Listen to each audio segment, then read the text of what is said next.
بسم اللہ الرحمن الرحیم۔ یہ سورہ الانعام کی آیت بہت ہی شدت کے ساتھ رد کرتی ہے فرقہ بندی کو، مسلکوں کو۔ فرمایا ان الذین فرقوا دینہم وکانوا شیعا لست منہم فی شیء، جن لوگوں نے دین میں تفرقہ ڈالا اور مختلف گروہ ہو گئے،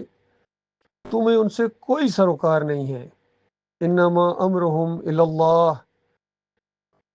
ان کا معاملہ اللہ کے سپرد ہے۔ ثم ینبئہم بما کانوا یفعلون، پھر وہ ان کو بتائے گا، یہ سخت دھمکی والا انداز ہے کہ جو کچھ یہ کرتے تھے مالک ان کو پورا عذاب ان کا بے باک کرے گا۔ دنیا میں ان کی چرب زبانیاں، ان کی انداز گفتگو اور چرب زبانیاں، یہ ایک دن اس کا سارا اختتام ہو جائے گا، اور جب علیم و خبیر رب کے سامنے جائیں گے تو اس وقت ان کو پتہ چلے گا یہ دنیا میں کیا کرتے رہے تھے۔ چیخ چیخ کر پکاریں گے، کاش ہم نے اللہ کے رسول کا راستہ اختیار کیا ہوتا، کاش کسی کی سنی ہوتی، اور کاش اپنا عقل ہی استعمال کیا ہوتا، ذرا سا بھی دماغ استعمال کیا ہوتا تو آج اس آگ کے اندر نہ ہوتے۔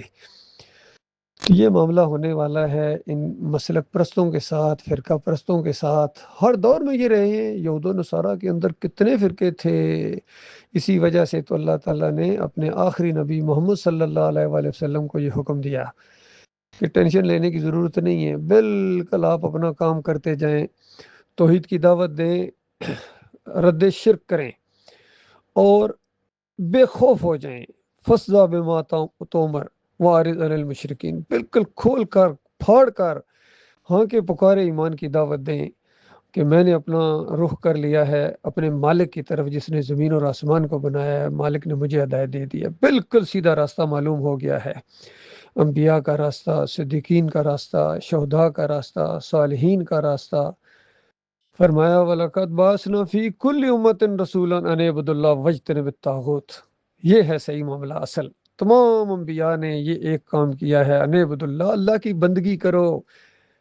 اللہ کے بندے بن جاؤ، بندے بنو۔ اپنی اکڑ اور اپنا یہ جو تمہارا پندار ہے اس کو ذرا نیچے کرو، ناک کو ذرا نیچے کرو، اپنے مالک اور خالق کے سامنے جھک جاؤ۔ جب مالک کی بات آ جائے، قرآن کی بات آ جائے، صحیح حدیث کی بات آ جائے، پھر چوں اور چراں نہیں ہوتا ہے، پھر اللہ کی بات آگے رکھی جائے گی، پھر کسی اور کی بات یا اپنی بات نہیں مانی جائے گی۔ تو اس انداز سے نبی علیہ السلام کو کہا گیا کہ بالکل کھول کے بیان کرنے کے بعد ان کو صاف کہہ دیں کہ میرا ان مسلکوں میں سے کسی کے ساتھ ذرا برابر کوئی تعلق نہیں، میں ہاں کے پکارے اعلان کرتا ہوں، تم جانو اور تمہارا کام جانے، صحیح بات تمہارے کانوں نے سن لی ہے، اب اس کے بعد میرے سے مت جھگڑو۔ اب تمہیں اللہ کے سامنے جب جاؤ گے تو وہاں اپنے جواب سوچ کے جاؤ کہ تم نے ایمان کے ساتھ، توحید کے ساتھ، ایمان خالص کے ساتھ کیا برتاؤ کیا تھا، اس کو پھیلایا تھا یا اس کو روکا تھا، اس کو مانا تھا یا اس کا انکار کیا تھا۔ تو یہ سارے مسلک ہیں، جتنے بریلوی ہوں، دیوبندی ہوں، اہل حدیث ہوں، سلفی ہوں،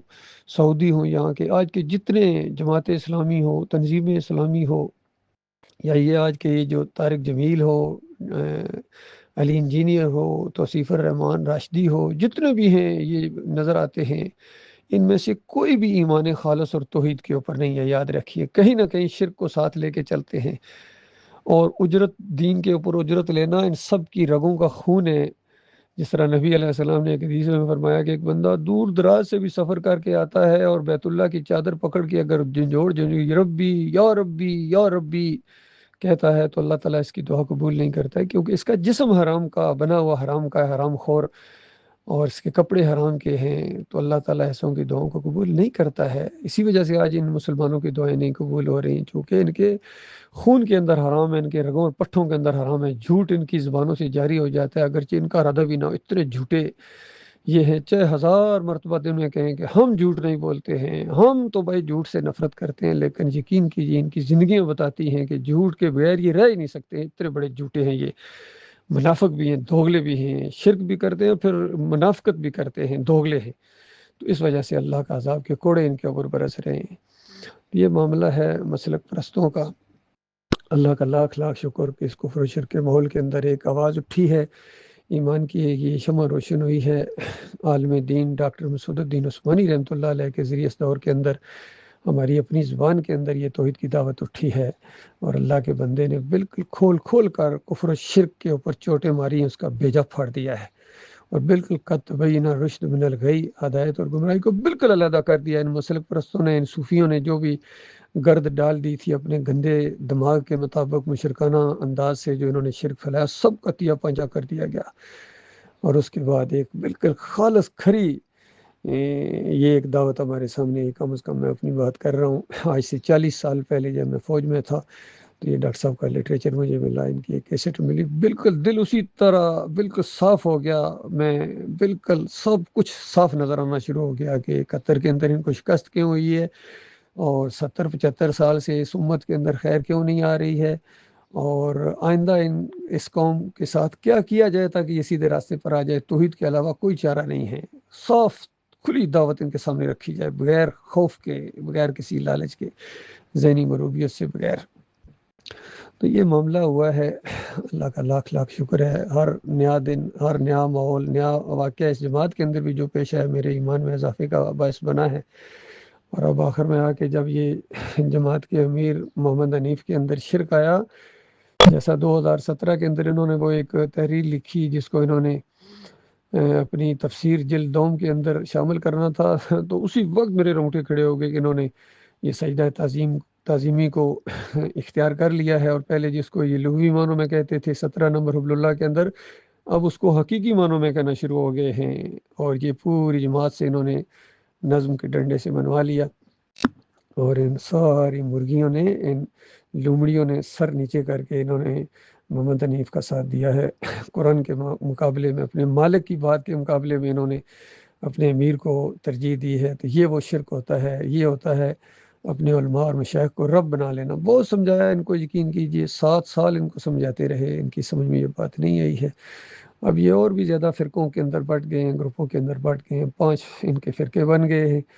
اس میں سے 2 تو بالکل واضح شرک کے اندر چلے گئے، یہ لانڈی والے اور یہ محمد حنیف کا گروپ، عبداللہ عمر درانی کا گروپ، اور باقی یہ 3 جو ہیں، چاہے کھوکھرا پار والے ہوں، بچل گوڑ والے ہوں، یا یہ گلداد والے، اور یا یہ دوسرے لاہور والے ہوں، تو ان کے عقیدے کے اندر اگرچہ اس طرح کے شرک کی شدت نہیں ہے، لیکن ان کا انداز بڑا فریب کرانا ہے۔ توحید کو یہ روکتے ہیں، ہر طریقے سے یہ توحید کو روکنے کی کوشش کرتے ہیں، جس طرح مسلک پرست روکتے ہیں اس طرح یہ بھی روکتے ہیں، کوئی نہ کوئی بہانہ ان کو مل جاتا ہے۔ اب آخر میں ان کو بہانہ ملا، بھائی توحید پھیلاؤ، لیکن ویڈیوز کے ذریعے نہیں پھیلانی، ویڈیو کے ذریعے پھیلاؤ گے تو پتہ نہیں کیا ہو جائے گا۔ یہ جدید ٹیکنالوجی اللہ کی رحمت ہے، جو بٹن دبانے سے پوری دنیا میں یہ چیزیں چلی جاتی ہیں، توحید کی آواز جاتی ہے، کتنے ہیں اس چیز کو سن کے وہ ایمان خالص کی طرف آ گئے، لیکن ان کو آگ لگ جاتی ہے۔ تو یہ ان کا بہت بڑا جرم ہے، بہت بڑے فاسق اور فاجر ہیں یہ اس معاملے میں۔ اللہ تعالیٰ ان کو سمجھ دے، اللہ تعالیٰ ان کو ذرا برابر بھی یہ عقل کو استعمال ہی نہیں کرتے ہیں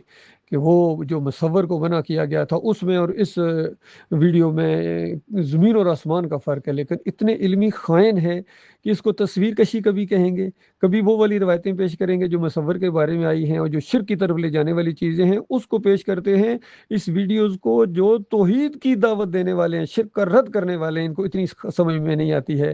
اصل میں سمجھ میں آتی ہے، یہ خالص ضد میں آئے ہوئے ہیں، اور ان کے اندر وہ جھگڑالو پن ہے، یہ 2-3 جو آدمی ہیں خالص جھگڑالو ہیں، اور اتنے بڑے جھوٹے ہیں، یقین کیجئے اتنے شاطر اور اتنے جھوٹے ہیں، لوگوں کو اس طرح فریب دیتے ہیں۔ بہرحال ان کا فریب زیادہ دیر چلنے والا نہیں ہے، اللہ تعالیٰ اپنے دین کو پائے تکمیل تک پہنچائے گا، مالک ان سارے فرقوں کے اندر، مسلکوں کے اوپر اللہ تعالیٰ اس دین خالص توحید کو مالک قائم کرے گا، غالب کرے گا، اور بالکل ہم ہانکے پکارے دوبارہ کہتے ہیں کہ ہمارا ان سارے مسلکوں سے، سارے فرقوں سے بالکل کوئی تعلق نہیں ہے، ہم نبی علیہ السلام کی سنت کے اوپر عمل کرتے ہیں، کیونکہ نبی علیہ السلام نے جب ان سے بیزاری کا اعلان کیا، اللہ نے حکم دیا، بالکل اسی سنت پر قائم رہتے ہوئے بالکل ہمارا ان سارے مسلکوں سے کوئی تعلق نہیں ہے، نہ سیاسی مسلکوں اور جماعتوں سے، نہ مذہبی مسلکوں جماعتوں سے، ہم تو خالص اللہ کے بندے ہیں، ایمان خالص کے ساتھ صحابہ اکرام کے انداز میں نبی علیہ السلام کے نقش قدم پر چلتے ہوئے ہم انشاءاللہ توحید کی دعوت دیتے رہیں گے، چاہے ان کے دل غم و غصہ سے پھٹ جائیں۔